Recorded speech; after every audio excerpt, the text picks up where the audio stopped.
Hey guys, this is my first Being a Teacher podcast. I want to welcome Mr. Godkin to it. Hello, Mr. Godkin. I'm Audrina from the Warrior Messenger. Hi. How are you doing today? I'm good. How are you? I'm doing good. Thank you so much for joining this podcast this morning. Well, thank you for having me. I appreciate it. What's it like being a civics teacher? It's an interesting time. I think that, and this isn't like to throw shade at other subjects, I think it's really unique that it gets to teach the youth kind of how the world is going to work and how the world that they're entering, like our United States world, I guess, in a sense, is going to work with the government and stuff like that. So I think it really provides the kids a chance to prepare themselves for the world. What do you dislike about being a civics teacher? Dislike. That's funny. If I had to dislike something, I guess my best way of phrasing it, it's not so much civics, it's that, like, the last time I taught civics, I was teaching 8th graders. And so a lot of the times where I'm trying to approach the subject and explain it to my 7th graders, it's like the way that I'm so used to doing it with 8th grades is a little bit sometimes too much for them, where it's like to reel myself in and maybe make what I'm saying a little easier to understand, like processing wise. I think it's just adjusting to the different levels that I don't like about it. What do you like about being a civics teacher? What I like about it, I think you get a lot of interesting, like, thoughts that come from kids when you talk about, like, the real world and stuff like that, and how the world that they're entering is going to be. I think what I like the most is that sometimes you'll be teaching something to them, and like real world scenarios like are involved in these sorts of things. And I've had this happen throughout the year multiple times where a kid will say something, and they might say this like a joke. It's like, oh, so like this, Mr. G, and they're kidding, but like no, like they're right. Like, and a lot of times it's like see them realize like what they might be joking about, like they're right. Like that's how it works. What's your favorite topic on teaching civics? Favorite topic on teaching civics? If I had to, I guess, pick a favorite, because I do, because the question asked for it, I think I would go with I think talking about the judicial branch is a lot of fun. I think that it shows a lot of kind of the mistakes that we kind of made as a country as you learn about it, because we're not a perfect country, and if we don't claim to be, if you focus on all of the things that we've done. But I think that when you talk about the judicial branch, like the history of it and what it is, I think it shows a lot of the truth about what happens in this country, and I think it's nice to teach the actual truth as to what happened. What made you want to become a teacher? I started college as I wanted to be a nurse. I knew I wanted to be a pediatric nurse. That was kind of my thought process, because I knew I worked well with kids. And when COVID happened, when I was, I think, 19 and a half maybe, I needed a job in the summer, that not a lot of places were open. And so there was a summer camp by where I lived that happened to be open somehow. I don't know how they managed to handle that, but they did. Even with COVID, they were able to be open. And when I worked there, I worked with 8th graders as my first time being a summer camp counselor.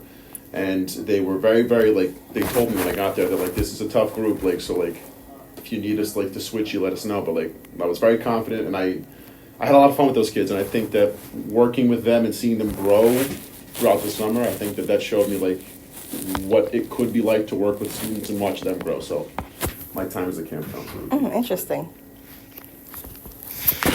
When you were a child, did you enjoy the subject of history? Oh my God, I loved it. I loved it so much. It was, so this is something that I don't know, maybe some students relate to, maybe they don't. I didn't have a guy teacher until middle school. All of my teachers were women, which is fine. That's not a problem. But my first guy teacher was a history teacher. And for me personally, it's he was very close with my grandmother. Because my grandmother taught at the school before I got there.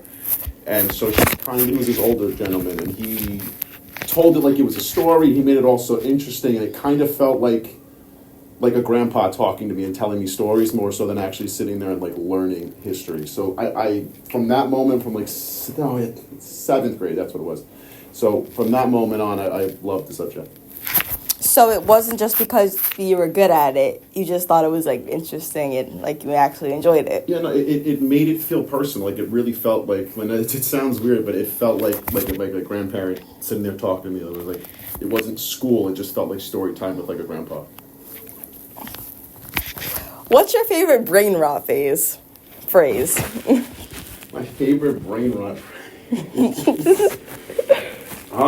Let's see. Well, it's not skipping the toilet. I did that so many times. It's definitely.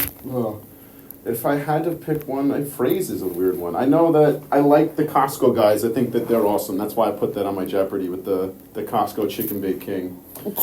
But yeah, I think when that guy yells "boom," I think that's my favorite thing. Is when Big Justice yells "boom." Absolutely. Who do you think would win in a fight, George Washington or Abraham Lincoln? Oh, Abraham Lincoln. Abraham Lincoln is like I don't know the exact number, but he was like a wrestler at one point, and he won like 200 consecutive matches. Like Abraham Lincoln would destroy most presidents. Oh, most okay. of them. If you could teach any other subject than civics, what would it be? Oh, this is a good one. I like this question. It's gonna sound odd because I'm not very good at the subject, so it's not something where I'd be like, ooh, like I would teach this because I'm good at it. English. I think English is a really cool like thing to go over, and like part of it overlaps in history. Like there's essays and kids have to write stuff, so like it has overlap. I'm not that English savvy that I could teach it, but I think that there's a lot of like interesting like primary sources and things to go over with students in English that sounds like really awesome. So. If you could teach any sport in this school, what would it be? Any sport in this school? Oh God. That's interesting. That's wild. Because I've met some of the kids, so it's like part of it's like, do I I want to work with these kids who are on these teams? So like my gut thing would be like, like baseball because I know the kids, but like not because like I want to necessarily coach them on baseball, but because I've worked with them, like to be around those students. Basketball's cool too. I don't necessarily have a thing like, I have to coach this one. I think I know them enough that I could do them. Well, thank you for your time. Is there anything else you would like to add? Anything I'd like to add? No, I just thank you for having me. I really appreciate it. Thank you for knocking. And thank you so much.